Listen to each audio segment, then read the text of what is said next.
àti òkò òkúta ọ̀ka. Owó lọ́lọ́ra nábì wa kò mọ̀ jẹ́ ìkẹ́ fáwọn aráyé.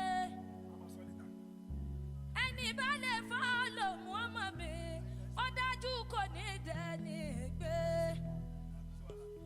Òkùnkùn gbáyé kálukú dààmú. Òkùnkùn gbáyé kálukú dààmú kàtó bí Muhammad sínú ayé.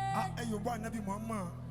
Kẹrẹ tí Muhammad wọnú ayé ọmọ Amina gbé mọ́lẹ́dẹ́. Ayé jájọ́ wá sàṣàlátù fún.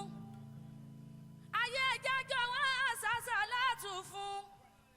Káfọlá Muhammad bẹ̀ lọ́hùn mi. Ọ̀fọ̀ tí ó ṣe wá àti gbàgbó bàjẹ́ kọba láàánú ọmọ gbé kó wá. Ayé jájọ́ wá sàṣàlátù fún. Ọ̀fọ̀ tí ó ṣe wá àti gbàgbó bàjẹ́ kọba láàánú ọmọ fi kó wá. Inna Allaha wa malaikatahu yusalluna ala nabi. Ẹ yóò bọ́ ànábì, ẹ yóò bọ́ ànábì. Ya ayyuhallazina amanu sallu alayhi wa sallimu taslima. Sadaqallahul azim.